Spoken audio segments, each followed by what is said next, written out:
तो इस वक्त की बड़ी खबर हम आपको बता दें, योगी आदित्यनाथ की आखिरी स्पीच आपने लोकसभा में सुनी और दंगों से मुक्त प्रदेश उत्तर प्रदेश अब से होगा, भय मुक्त और अपराध मुक्त होगा हमारा उत्तर प्रदेश। पूरे सदन को उन्होंने आमंत्रित किया है और कहा है आप सब आए, अब गुंडागर्दी से मुक्त प्रदेश में बनाऊंगा, भ्रष्टाचार नहीं होगा, बहुत कुछ बंद, यानी बहुत तरह की बंदी यहाँ पर होने वाली है और पलायन नौजवानों को ना करना पड़े, इस तरह का भी प्रदेश अब उत्तर प्रदेश बनेगा। मुस्कुराते हुए, पूरी चुटकी भी लेते हुए ये भी कहा कि राहुल गांधी से मैं 1 साल छोटा हूं और उम्र में, और साथ ही अखिलेश से 1 साल बड़ा हूं, लेकिन उन दोनों की जो साथ था उसके बीच में मैं आ गया, शायद वही विफलता रही दोनों के गठबंधन की।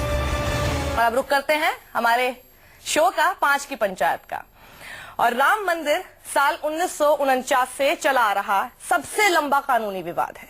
लगभग 65 साल से राम मंदिर विवाद कोर्ट में चल रहा है और आज सुप्रीम कोर्ट ने इस पर बहुत अहम टिप्पणी की है। टिप्पणी ये कि मामला आस्था और भावनात्मक है, लिहाजा कोर्ट के बाहर दोनों पक्ष बैठकर बात करें और विवाद सुलझाएं। मुख्य न्यायाधीश JS खेहर भी मामले में खुद मध्यस्थता करने को तैयार हैं। कोर्ट ने 31 मार्च तक का वक्त दिया है। 5 की पंचायत में आज हम यही सवाल पूछ रहे हैं कि क्या बातचीत से बनेगी राम मंदिर पर बात और क्या कोर्ट के बाहर राम मंदिर के विवाद निपटाने को तैयार होंगे दोनों ही पक्ष। इस पर चर्चा के लिए हमारे साथ बीजेपी के प्रवक्ता जीवीएल नरसिम्हा राव जुड़ गए हैं, साथ ही आलोक शर्मा जो कि प्रवक्ता हैं कांग्रेस के, असीम वकार लीडर है AIMIM के, और साथ ही अवनीजेश अवस्थी जी जो कि RSS थिंकर हैं। तो हमारा जो सवाल है उस पर सबसे पहला सवाल मैं असीम वकार साहब आपसे पूछना चाहती हूँ। कोर्ट ने भी कह दिया है कि संवेदनशील मामला है, हम मध्यस्थता तो कर सकते हैं लेकिन आपस में बाहर ही निपटाओ, इससे निपटेगा ये मामला?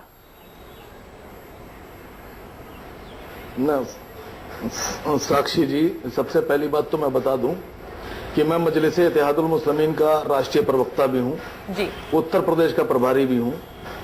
मैं किसी भी इस तरह की कोशिश जो आपस में सौहार्द बनाने की बात करने वाले लोग हैं उनका स्वागत करता हूं, लेकिन हकीकत में जमीन के ऊपर कुछ दिखाई नहीं पड़ता है। आप यूं समझ लीजिए कि हमारे मकान पर कुछ लोग कब्जा कर लें, हमको धक्के मारकर निकाल दें और उसके बाद में हमसे कहें कि आप बैठ के बात कर लीजिए लेकिन मकान आपको वापस नहीं करेंगे, तो समझौता हो नहीं पाएगा। समझौता अगर करना है तो पहले मकान बनाएं, मकान बना के हमको वापस करें और उसके बाद में आके हमसे बात करें। असीम वकार जी, मकान करके बात मत कीजिए, गोल गोल मत कीजिए, सीधा सीधा बता दीजिए क्या कहना चाह रहे हैं आप? हम देंगे भी नहीं। मैंने तो सीधा सीधा कह दिया, इससे ज्यादा और क्या सुनना चाहते हैं आप? भाई हम स्वागत करते हैं आपकी सारी कोशिशों का और हम चाहते हैं कि हिंदुस्तान में अमन चैन कायम हो, आपसे ज्यादा हम चाहते हैं। लेकिन हमारी जो मांग ये है कि अगर बाबरी मस्जिद पर कब्जा करने के बाद उसके ऊपर आप मुसलमानों का दावा बिल्कुल खारिज कर दें, नमाज बंद करा दें, तोड़ दें, छत गिरा दें और उसके बाद कहें कि हम आपसे बात करना चाहते हैं, तो ये कितना ईमानदारी? अजनीवेश जी बोलना चाहते हैं। बेहतर समझ रहे हैं और हम भी बेहतर समझ रहे हैं और देश का हर नागरिक बेहतर समझ रहा है। नहीं आज क्योंकि ज्यादा समय नहीं है हमारे पास, बहुत ज्यादा समय 1992 में 1992 में, अरे 92 मालूम है नहीं, तो बात तो पूरी होने दीजिए। असीम जी, क्योंकि हमारे पास ज्यादा समय नहीं है, सब गेस्ट को लेना है। अजनीवेश जी कुछ उसमें ऐड करना चाहते हैं, समझ गए आपकी बात, मस्जिद वापस बना के देंगे, समझ गए आपका आपकी बात। असीम जी आज आपने बहुत बढ़िया बात की है, बना के दीजिए फिर बात। आज आपने बहुत बढ़िया बात की है कि राम मंदिर तो आपके बाबर के समय में बाबर ने बनाया, मीर तकी ने बनवाया, लेकिन उससे पहले बहुत राम मंदिर था जिसके साक्ष्य प्रमाण मिल चुके हैं। तो आपने कहा कि जिसका पहले मकान था वो पहले उसको मकान तो बना के दो तब बातचीत होगी। तो यही मैं कह रहा हूँ, आपने तो बहुत बढ़िया बात की कि राम मंदिर बाबर और राम में ऐतिहासिक फर्क बहुत ज्यादा है। राम मंदिर तोड़कर मंदिर को तोड़ करके मस्जिद आपने बनाई, बाबर ने बनवाई, मीर तकी ने बनवाई। बस देखो असीम जी, कोई प्रमाण नहीं है, साक्ष्य सारे मिल चुके हैं जिसमें इलाहाबाद हाईकोर्ट ने जवाब, इलाहाबाद हाईकोर्ट का फैसला आया है। देखिए असीम जी सौहार्द, अगर आपके पास साक्ष्य है, आपके पास साक्ष्य है, आपके पास प्रूफ है, तो आप सब कुछ है, सब कुछ है, वही तो उसी के आधार पर इलाहाबाद हाईकोर्ट का फैसला आया है। पुरातत्व विभाग ने जो खुदाई की है वहां पर मंदिर के साक्षात प्रमाण फैसला नहीं आया उसके आधार पर। नहीं, आप गलत बोल रहे हैं। इलाहाबाद हाईकोर्ट ने कोई फैसला दिया ही नहीं है। इलाहाबाद हाईकोर्ट ने असीम जी ऐसे बात करने तो बात नहीं बनेगी ना। आज फिर कह दिया, आज आप स्वयं कहते हैं कि सुप्रीम कोर्ट का फैसला उच्चतम न्यायालय का फैसला मान्य होगा। उन्होंने कहा यह धर्म और आस्था से जुड़ा हुआ मसला है। धर्म और आस्था किसकी है? राम की है। बाबर कोई धर्मात्मा नहीं था। बाबर कोई धर्मात्मा नहीं था। बाबर कोई धार्मिक व्यक्ति नहीं था। राम करोड़ों हिंदुओं के, और न सिर्फ भारतवर्ष से बाहर के भी करोड़ों हिंदुओं के आस्था के केंद्र हैं। इसलिए जब सुप्रीम कोर्ट कहता है कि आस्था का विषय है, तो आस्था का विषय सीधे सीधे राम मंदिर से जुड़ता है। असीम जी थोड़ा सा सौहार्द दिखाइए। जी, इसमें बीच में मैं जीवीएल को भी जोड़ना चाहूंगी। जीवीएल, मुद्दा अभी शायद ये इससे आगे चला गया है। सुप्रीम कोर्ट भी इस मामले में अभी नहीं पढ़ना चाह रहा ना। उन्होंने कह दिया संवेदनशील मामला है। अब बाबरी मस्जिद पहले थी कि राम मंदिर पहले था, इसमें तो वो भी नहीं पढ़ रहे। वो कह रहे हैं आपस में सुलझाओ। ये जिस तरह की अभी आप इनके स्वर सुन रहे हैं, आपको लग रहा है कि आउट ऑफ कोर्ट सेटलमेंट अब हो पाएगी सुप्रीम कोर्ट की मध्यस्थता के ऑफर के बावजूद? हम तो बिल्कुल इस उम्मीद में है कि लोग इसको एक मीडिएशन के जरिए, एक नेगोशिएटेड सेटलमेंट के जरिए इसको रिजॉल्व करना चाहते हैं। क्योंकि जो वकार साहब जो नकार रहे हैं, क्योंकि ये आर्कियोलॉजिकल सर्वे ऑफ इंडिया को जो कहा गया 2002 में हाईकोर्ट के द्वारा, उसमें ये एस्टैब्लिश हो गया था कि वहां एक मंदिर था। मंदिर को ध्वंस करके वहां मस्जिद बनाया गया। ये इसके लिए आपको और क्या प्रमाण चाहिए? उसी के आधार पर इलाहाबाद हाईकोर्ट ने अपना पूरा जजमेंट दिया है। तो लेकिन देखिए, कुछ लोग अपने राजनीति को चमकाने के लिए ये ऐसे जो फैसले जो कोर्ट के तरफ से जो बहुत ही एक अच्छे सुझाव को इस प्रकार अपने राजनीतिक लाभ के लिए गलत इस्तेमाल करना चाहते हैं। लेकिन मैं उम्मीद करता हूं जो भी इसमें पार्टियां हैं जो कोर्ट के सामने गए थे, तो वो इसको एक सकारात्मक दृष्टिकोण से देखेंगे। आलोक जी भी प्रतिक्रिया देना चाह रहे हैं। आप सुलझाइए। आलोक जी, कोर्ट ने आज ये भी कहा है कि हम इसमें मीडिएशन करने के लिए तैयार है। ये बहुत अच्छी पहल है कोर्ट के द्वारा। देखिए, मैं समझता हूं आज का जो विषय संवेदनशील विषय है। उच्चतम न्यायालय का निर्णय, एक ऑब्जर्वेशन आया है, उसके 5 वाक्य हैं। उनको समझेंगे सभी लोग तभी बात बनेगी। उन्होंने सबसे पहले कहा है कि अदालत के बाहर बातचीत की सलाह दी है। उन्होंने कहा है कि राय मशवरे से, सद्भाव से अगर ये मुद्दा सुलझे तो बहुत अच्छी बात है।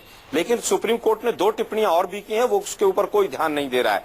सुप्रीम कोर्ट ने कहा है कि पिछले 25 वर्षों से ये सत्ता प्राप्ति का रास्ता रहा है और कई बार सत्ता प्राप्ति के लिए आपस में टकराव पैदा करने के लिए भी इस्तेमाल किया गया है। इसके बाद अंतिम लाइन ये कही गई है कि आपस में सहमति होती है तो ठीक है, अदरवाइज न्यायालय इसके ऊपर अपनी सलाह देने के लिए और निर्णय करने के लिए सक्षम है। Supreme court judiciary is capable of deciding the matter. इसके बाद अरे सुनिए ना मैम, आप कहाँ पहुँच रहे हैं मैम? आप कहाँ डिबेट को ले जा रहे हैं? आपको यही नहीं पता ऑब्जर्वेशन क्या है? इतनी पुरानी बात याद, कोई धर्म की बात नहीं हुई है, कोई आस्था की बात नहीं कही गई। सुप्रीम कोर्ट ने किसी धर्म और आस्था की बात की कोई बात नहीं की है। आरएसएस के प्रवक्ता बैठकर यहाँ पर प्रवचन दे रहे हैं। बताइए ना, कौन सा धर्म और आस्था का शब्द भी नहीं है वहाँ पर। आप लोग किस तरह की बातें करते हैं? अच्छा, विषय आता है कि 2 पक्ष कौन से हैं, कौन निर्धारित करेगा कि 2 पक्ष कौन से हैं? इसीलिए उन्होंने कहा आउट ऑफ कोर्ट सेटलमेंट कर लीजिए। वकार साहब, आलोक जी, आप सब लोग आलोक जी आप आज स्पष्ट करिए कि धर्म और आस्था का मसला नहीं है। आलोक जी आप स्पष्ट करिए, ये गोल गोल बात मत करिए। आप कहिए कि धर्म और आस्था का मसला है कि नहीं, सुप्रीम कोर्ट आप कहिए ना, आप कहिए वही चीज दोहराइए जो कांग्रेस ने, आप लोग स्टूडियो में हलफनामा दिया था कि राम कोई ऐतिहासिक नहीं है। आप कहिए कि हमने कहा था ये, आप ये स्पष्ट करिए, आप ये गोलमोल बात करिए। आप कहिए ना कि हमने कहा था साक्षी जी भी कह रही है कि सुप्रीम कोर्ट कह रहा है आपकी सरकार ने ये, साक्षी जी भी कह रही है कि आप आपस में निपटा लीजिए, न्यायालय में हम नहीं कर सकते। हलफनामा दिया था अंतिम में ये कहा आपके लिए, तो आपके लिए नहीं होगा। आपके लिए धर्म और आस्था का मसला नहीं है, आपके लिए सत्ता प्राप्ति का। आपने 2 बार रिपीट किया, आप कहाँ डिबेट को पहुंचा दिया? मैं तो कह रही हूँ कि सुप्रीम कोर्ट ने कहा। आलोक जी, मैं कौन होती हूँ आपको कहने वाली? नहीं, आपने कहा सुप्रीम कोर्ट ये कह रहा है कि हम इसको डिसाइड नहीं कर सकते। उन्होंने कहा है संवेदनशील मामला है, हम काम कर रहे हैं, मध्यस्थता कर लेंगे, लेकिन आपस में संवेदनशील मामला है नहीं कहा है ये। आपने ऑब्जर्वेशन पढ़ी है सुप्रीम कोर्ट की? क्या ये क्या कहा है सुप्रीम कोर्ट? ये नहीं कहा कि आप आपस में सेंसिटिव मैटर नहीं कहा है। आलोक जी ये नहीं कहा सुप्रीम कोर्ट ने सेंसिटिव वर्ड यूज नहीं किया है। संवेदनशील नहीं कहा तो बताइए कहाँ है? तो आपके हिसाब से संवेदनशील नहीं है मामला? के हाथ में है ये। आपके हिसाब से ये मामला संवेदनशील नहीं अजीब है? अजीब अपने हिसाब से बनाए जा रहे हैं। अरे सुप्रीम कोर्ट आलोक को भी जी घसीट दिया आपके आपने हिसाब से राम मामला मंदिर के मामले में। संवेदनशील नहीं है क्या? फिर अगर वो संवेदनशील आरएसएस नहीं वाले है बैठे तो होकर क्यों उन्होंने नहीं कहा, सुलझ रहा सुप्रीम है? कोर्ट ने कहा कि आस्था का विषय। वो तो मैंने नहीं कहा संवेदनशील ना। मामला क्या है? एक छोटा सा दो भाइयों का विवाद 25-25 साल चलता है। आप एक बात बिल्कुल भी नहीं है ये। आप मुझे बता दीजिए कौन से दो पक्ष हैं जो बैठकर आपस में सहमति करेंगे? आलोक जी आप इसको RSS बिल्कुल बैठ के बिल्कुल सहमति गलत कराएगी रंग दे क्या? रहे हैं आप। बिल्कुल सुब्रमण्यम स्वामी जैसा व्यक्ति सहमति कराएगा क्या? आलोक कहीं जी, सहमति आपकी बन भी दिक्कत रही कहीं और होगी है। तो आरएसएस और आपकी सुब्रमण्यम दिक्कत कहीं और स्वामी है। उस सहमति के आपकी टुकड़े दिक्कत टुकड़े कर सुब्रमण्यम देंगे। स्वामी जिन्होंने नेशनल हेराल्ड का मुकदमा किया हुआ है, आपकी दिक्कत वो है, मुझे मालूम है। चलिए कहीं और नहीं भटकते सर। यार बेकार में आप लोग कहाँ से बैठा लेते हैं इन लोगों को?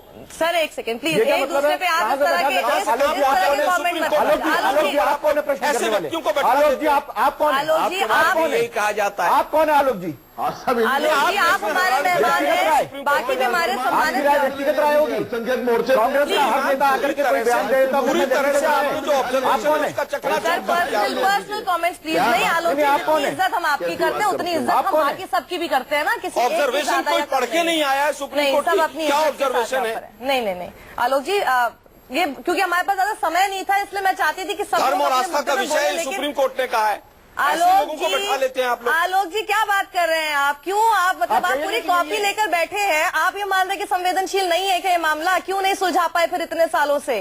और आज तो मैं ये एक्सपेक्ट कर रही थी कि जब सुप्रीम कोर्ट भी कह रहा है कि आपस में बैठकर बातचीत कर लो तो शायद आज यहाँ पर इस तरह की गर्मा गर्मी वाली डिबेट नहीं होती और कुछ सेंसिबल निकल के आता। लेकिन आज भी वही है कि लड़ाई झगड़े हो रहे हैं और उसको देखकर यही लगता है कि ये मामला इतनी आसानी से तो टेबल पर सुलझने वाला नहीं है। आप सभी का हमारे साथ जुड़ने के लिए बहुत बहुत शुक्रिया। यहाँ रुकेंगे छोटे से ब्रेक के लिए। ब्रेक के बाद भी बड़ी खबरें रहेंगी जारी। नमस्कार। 5 की पंचायत